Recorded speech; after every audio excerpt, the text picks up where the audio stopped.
আর এবার নজর রাখার চেষ্টা করব বাংলাদেশের এমপি খুনের ঘটনা, সেই হত্যাকাণ্ডে হার হিম করা হত্যাকাণ্ড। নানা তথ্য উঠে আসছে। নিউ টাউনে এসে নৃশংসভাবে খুন হতে হয়েছে বাংলাদেশের এমপিকে। 12 তারিখ এসেছিলেন তিনি চিকিৎসার জন্য, 13 তারিখ থেকে নিখোঁজ, আর তারপরে খুনের ঘটনা। একাধিক তথ্য এখনো পর্যন্ত পাওয়া গিয়েছে, কিন্তু সিআইডিও নানা সূত্র পাচ্ছেন তদন্তে। একাধিক সূত্র রয়েছে সিআইডির হাতেও। কি কি সূত্র রয়েছে, সিআইডি ঠিক কি কি পাচ্ছে এই তদন্তে, জানার চেষ্টা করব। অনুপ আমাদের প্রতিনিধি রয়েছেন আমাদের সঙ্গে।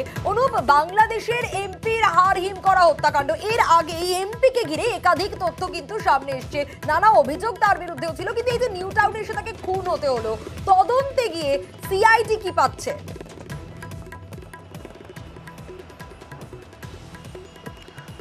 দেখো, নিউটনে যে বাংলাদেশি এমপি খুনের ঘটনা, সেই ঘটনায় কিন্তু বেশ কিছু তথ্য ইতিমধ্যে সিআইডির সামনে উঠে এসেছে তদন্ত করতে গিয়ে। সেক্ষেত্রে দেখা যাচ্ছে নিউ টাউনে যে অভিজাত আবাসন, যে আবাসনে যেদিন 13 তারিখ তারা এসেছিলেন, সেক্ষেত্রে এমপিকে নিয়ে সব মিলিয়ে 7 জন ছিলেন।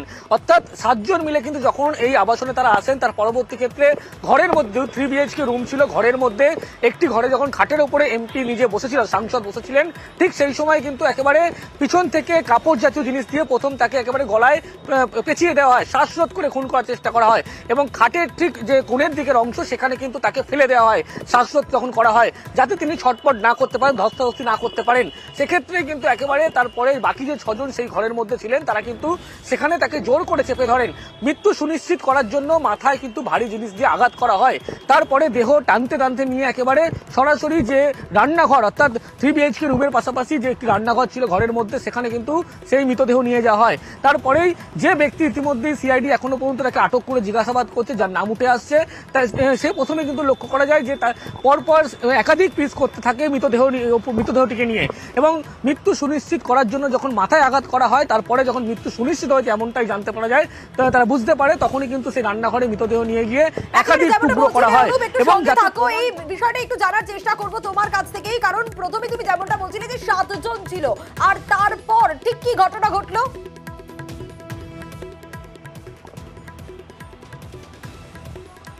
দেখো, এমপিকে নিয়ে সাংসদকে নিয়ে যখন 7 জন ছিল, ঠিক সেই সময় কিন্তু ঘরের মধ্যে যখন একটি ঘরের মধ্যে সাংসদ নিজে বসেছিলেন, সেই সময় পিছন দিক দিয়ে কাপড় জাতীয় জিনিস দিয়ে গলায় ফাঁস দেওয়া হয়।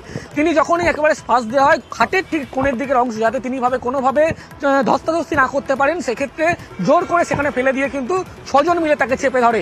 মৃত্যু সুনিশ্চিত করার জন্যই মাথায় আঘাত করা হয়।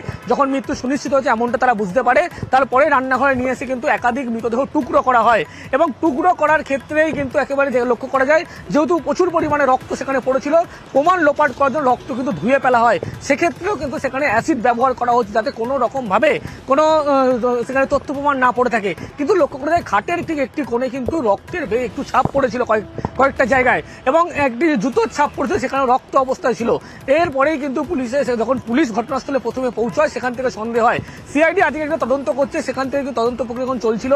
সেই সমস্ত রক্তের নমুনা ফরেন্সিক আধিকারিক, ফিঙ্গারপ্রিন্ট আধিকারিক তারা যেমন গিয়েছিলেন, এবং সেখান থেকে সেই নমুনা সংগ্রহের পরে একেবারে কিন্তু নিশ্চিত হয় যে কি ঘটনা ঘটেছিল, এবং যে ব্যক্তিকে সিআইডির পক্ষ থেকে আটক করা হয়েছে, জিজ্ঞাসাবাদ করে, তাকে জিজ্ঞাসাবাদ করে এই সমস্ত গুরুত্বপূর্ণ চাঞ্চল্যকর তথ্য মিলেছে। ইতিমধ্যেই কারা কারা আরো 3 জন এই ঘটনায় বাংলাদেশে গ্রেপ্তার হলেও ইতিমধ্যে আরো একজন, যাকে কলকাতা ইতিমধ্যে সিআইডির জালে তাকে আটক করে জিজ্ঞাসাবাদ করা হচ্ছে। সব মিলিয়ে 4 জনকে এই মুহূর্তে গ্রেপ্তারের প্রক্রিয়া শুরু হয়ে 3 জন গ্রেপ্তার, একজনকে আটক করে জিজ্ঞাসাবাদ প্রক্রিয়া হলেও বাকি কারা কারা ছিল, একজন মহিলার তথ্য উঠে আসছে। তাদের খোঁজে কিন্তু ইতিমধ্যেই সিআইডির পক্ষ থেকে তল্লাশি করা হচ্ছে, এবং গোটা অবশ্যই পরবর্তীতে নজর থাকবে। বেশ।